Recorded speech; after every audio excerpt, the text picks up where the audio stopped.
यादव अब इस दुनिया में नहीं रहे। उनके अंतिम संस्कार में देश की तमाम हस्तियां पहुंची।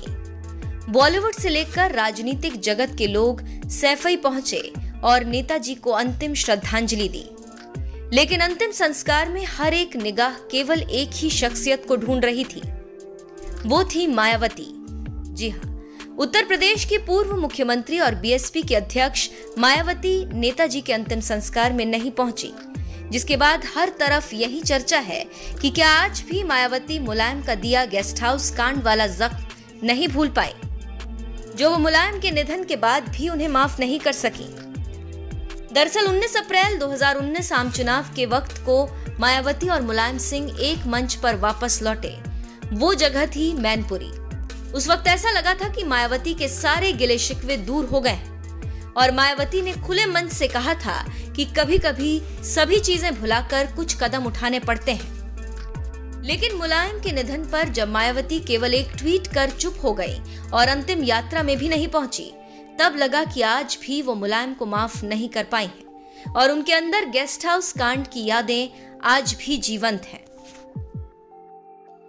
दरअसल साल 1992 में मुलायम सिंह यादव ने समाजवादी पार्टी का गठन किया। इसके एक साल बाद ही चुनाव से ठीक पहले मुलायम ने बीएसपी के साथ गठबंधन कर लिया, जिसमें तमाम समझौते थे। सपा बसपा ने हवाओं का रुख बदलते हुए सरकार बना ली। मुलायम सिंह यादव यूपी के मुख्यमंत्री बन गए। 1993 से यूपी में एसपी और बीएसपी की साझी की सरकार चलनी शुरू हो गई।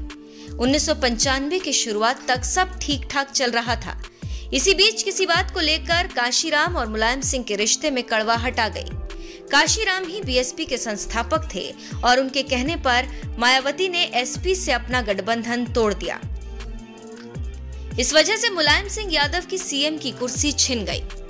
1 जून 1993 को मायावती राज्यपाल मोतीलाल वोहरा के पास पहुंचकर सपा से गठबंधन वापस लेने और बीजेपी के समर्थन की चिट्ठी देकर सरकार बनाने का दावा पेश कर दिया। दूसरी तरफ मुलायम सिंह यादव इस बात से खफा होकर बदला लेने का इरादा कर चुके थे। उन्होंने अगले ही दिन यानी 2 जून 1995 को मीराबाई गेस्ट हाउस में दोपहर के करीब 3 बजे बीएसपी की मीटिंग के दौरान अचानक से वहां सपा कार्यकर्ताओं का ऐसा हुजूम पहुंचा जिसे देख सबकी रूह कांप गई। मुलायम सिंह यादव ने बाहुबलियों की ऐसी फौज भेजी जिसका केवल यही काम था कि बीएसपी के 67 में से 1/3 विधायकों को कैसे भी अपनी तरफ लाना है। मुलायम से मिले आदेश के बाद गेस्ट हाउस में तांडव मच गया। कमरे में तोड़फोड़ हुई, अपशब्द बोले गए, जाति सूचक शब्द का इस्तेमाल किया गया और मायावती के साथ बदसलूकी भी की गई।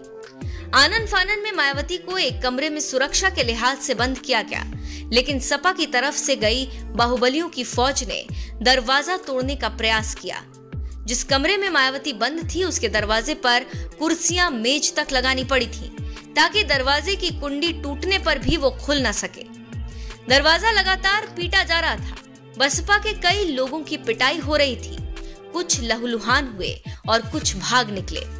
पुलिस अधिकारियों को फोन कर बुलाने की कोशिश की जा रही थी, लेकिन कोई फोन उठाने के लिए तैयार नहीं था। मायावती की जान हलक में थी, कोई उन्हें बचाने के लिए तैयार नहीं था। लखनऊ के कई पुलिस अधिकारियों ने अपना फर्ज निभाया और बड़ी मुश्किल से भीड़ को वहां से हटाया। इसके बाद डर के साए में मायावती रात में वहीं रुकी। अगली सुबह यानी 3 जून 1995 को मायावती को राज्यपाल ने सीएम पद की शपथ दिलाई और मायावती सूबे की पहली दलित मुख्यमंत्री बनी। लेकिन मायावती वो गेस्ट हाउस कांड और मुलायम का दिया जख्म कभी भूल ही नहीं पाई। भले ही 2019 में एक मंच पर मुलायम के साथ दिखी, लेकिन मायावती की टीस बरकरार रही और अंतिम यात्रा में शामिल ना होकर मायावती ने इस बात को और हवा दे दी कि वो निधन के बाद भी मुलायम को माफ नहीं कर सकी।